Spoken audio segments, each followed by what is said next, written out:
जिंतूर नगरपालिकेच्या अजब-गजब कारभारामुळे कर्मचारी त्रस्त. जिंतूर नगरपालिकेला प्रशासक लागल्यापासून मनमानी कारभार सुरू असून दर 2 महिन्याला कर्मचाऱ्यावर उपोषणाची पाळी येत आहे. पाणी पुरवठा विभागात काम करणारे कर्मचारी आसाराम भानुदास बोराडे मागील 4-5 दिवसापासून उपोषणाला नगरपालिकेसमोर बसले असता मुख्याधिकारी यांनी एकदाही भेट दिली नाही. कार्यालयीन अधीक्षक यांना विचारण्यात आल्यानंतर त्यांनी उडवाउडवीचे उत्तर दिले. मला माहीत नाही, मी नवीन आहे. तर पाणी पुरवठा इंजिनियर मॅडम यांना नगराडे कॉन्ट्रॅक्टर आपल्या कार्यालयाचा भेट कधी देतात अशी विचारणा करण्यात आल्यावर ते म्हणाले, दूरध्वनीवर आमचा संपर्क होतो.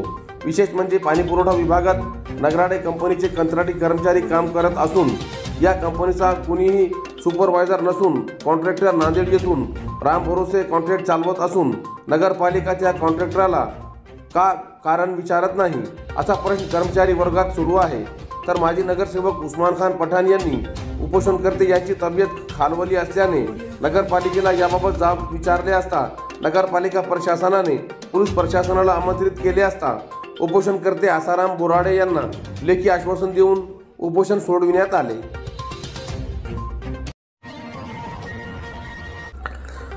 सेलू येथे खाद्री फाउंडेशन आयोजित गुणगौरव सोहळ्याच्या तारखेत बदल.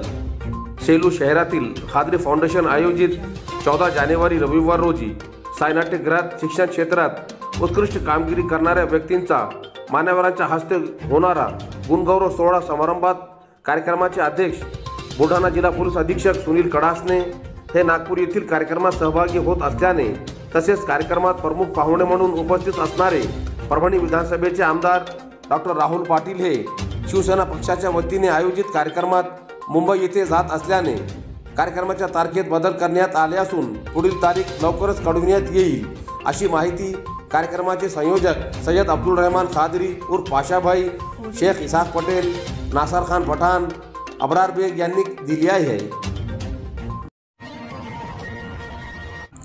2 वर्षापासून प्रहार पक्षाला डावलणाऱ्यांना आमची गरज का? शिवलिंग बोधणे. दिनांक 12 जानेवारी रोजी महायुतीतील प्रमुख घटक पक्ष भारतीय जनता पार्टी, शिवसेना शिंदे गट व राष्ट्रवादी काँग्रेस पार्टी अजित पवार गट यांची संयुक्त पत्रकार परिषद झाली. या बैठकीत 14 जानेवारी रोजी महायुतीतील घटक पक्षाच्या सर्व प्रमुख पक्ष व मित्र पक्षाच्या पदाधिकारी व कार्यकर्त्यांचा एकत्रित मेळावा घेण्याचे ठरले. या पत्रकार परिषदेत महायुतीचा मित्र पक्ष असलेला पराजनशक्ती पक्षाला डावलण्यात आले होते. मागील 2 वर्षाच्या महायुतीच्या कार्यकाळात पराजनशक्ती पक्षाला आपला मित्र पक्ष म्हणून कधीच विश्वासात घेतले नाही. परंतु लोकसभेच्या निवडणुका जवळ येताच महायुतीतील प्रमुख घटक पक्षांना आपल्या मित्र पक्षाची अचानक आठवण व्हावी हे अचंबित करणारे आहे. महायुतीतील 2 वर्षाच्या कार्यकाळात 2 पालकमंत्री बदलले. या दोन्ही पालकमंत्र्यांच्या कार्यकाळात मित्र पक्ष असलेला पराजनशक्ती पक्षाला कधीच बैठकीचे निमंत्रण देण्यात आले नाही. पराजनशक्ती पक्षाच्या ताब्यात असलेल्या ग्रामपंचायतींना विकास निधी मिळण्याकरिता अनेक वेळा मागणी करूनही 1 पैशाचा निधी देखील देण्यात आलेला नाही. शिवाय मागील 2 वर्षामध्ये अनेक शासकीय समित्या जाहीर झाल्या. या समित्या जाहीर करताना महायुतीच्या प्रमुख घटक पक्षाचा स्थानिक पदाधिकाऱ्यांनी व दोन्ही पालकमंत्र्यांनी पराजनशक्ती पक्षाचा कधीच विचार केला नाही. यामुळे उद्या होणाऱ्या 14 जानेवारीच्या महायुतीच्या कार्यक्रमात पराजनशक्ती पक्ष सहभागी होणार नाही अशी भूमिका पराजनशक्ती पक्षाचे परभणी जिल्हा प्रमुख शिवलिंग बोधणे यांनी जाहीर केली आहे. याबाबत पक्षाचे अध्यक्ष आमदार बच्चूभाऊ कडू यांची भेट घेऊन निर्णय घेण्यात येईल असेही शिवलिंग बोधणे यांनी सांगितले. बॅगलेस शनिवार LKR प्रिन्स इंग्लिश शाळेचा उपक्रम. श्रीराम प्रतिष्ठान सेलू संचलित LKR रोडगे प्रिन्स इंग्लिश स्कूल येथे मुख्यमंत्री माझी शाळा सुंदर शाळा या अभियान अंतर्गत बॅगलेस दिवस यामध्ये भाजीपाला बाजार, भाषण स्पर्धा, हस्ताक्षर स्पर्धा, किशोरवयीन मुलींना समुपदेशन इत्यादी कार्यक्रम विद्यार्थ्यांसाठी आयोजित केले. या प्रसंगी कार्यक्रमाचे अध्यक्ष डॉक्टर संजय रोडगे, सचिव डॉक्टर सविता रोडगे मॅडम, LKR प्रिन्स इंग्लिश स्कूलचे मुख्याध्यापक कार्तिक रत्नाला, B.Ed कॉलेजच्या मुख्याध्यापिका रतन पारखे आदी प्रमुख मान्यवर उपस्थित होते. वरील कार्यक्रमात विद्यार्थ्यांचा सहभाग होता. भाजीपाला बाजार यातून मुलांना व्यवहार ज्ञान प्राप्त व्हावे, भाज्यांची विक्री कसे करावे याचे व्यावहारिक ज्ञान मिळाले. इंग्रजी भाषण स्पर्धा, आयुष्यातील माझी उद्दिष्टे आणि महत्त्वाकांक्षा, सोशल मीडिया एक शाप की वरदान असे विषय ठेवून मुलांच्या मनातील विचारांना चांगले दिले। याबद्दलचे मुलांना मनातील मत मांडण्याची संधी त्यांना भेटली। हस्ताक्षर स्पर्धा मुलांच्या अक्षर सुधारण्याच्या हेतूने त्यांना प्रेरणा मिळावी याकरिता ही स्पर्धा घेण्यात आली।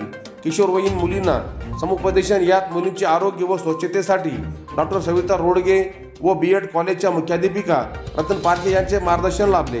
यात त्यांनी मुलींच्या समस्या, मासिक पाळी, शारीरिक बदल, योगासन, आहार, स्वच्छता इत्यादींची माहिती दिली।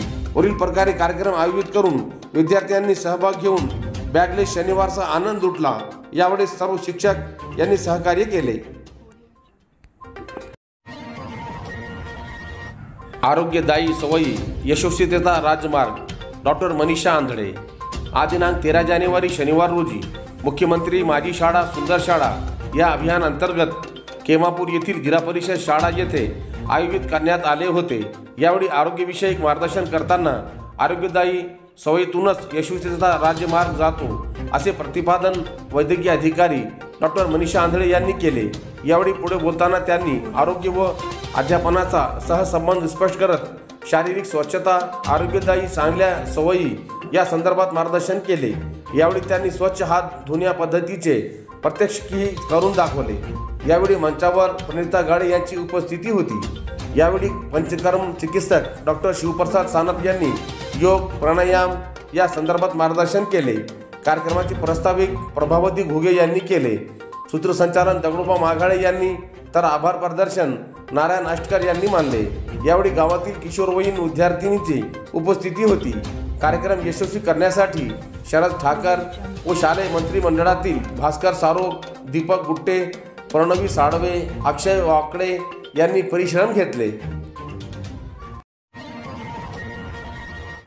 प्राण प्रतिष्ठापना सोहळ्यानिमित्त सुट्टी जाहीर करण्याची मनसेची मागणी।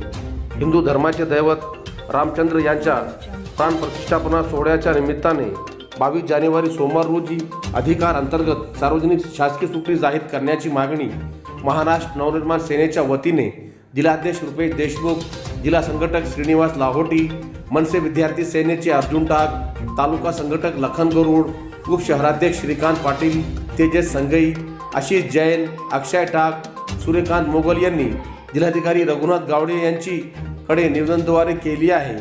22 जानेवारी रोजी शासन डोळ्यात साठवण्यासाठी प्रत्येक भारतीय प्रयत्नशील राहणार आहेत। विशेषतः शालेय विद्यार्थी, उच्च शिक्षण घेणारे युवक यांना हा क्षण पाहायचे भाग्य मिळत आहे। यामुळे महाराष्ट्र शासन राजकीय सेवा विभागाच्या 16 जानेवारी 1958च्या शासन निर्णय क्रमांक P13B आणि 16 ऑगस्ट 1958च्या सम क्रमांकाच्या निर्णयानुसार विशेष अधिकार अंतर्गत शासकीय निमशासकीय कार्यालयांना 22 जानेवारी रोजी सार्वजनिक सुट्टी जाहीर करण्याची मागणी मनसेने केली आहे।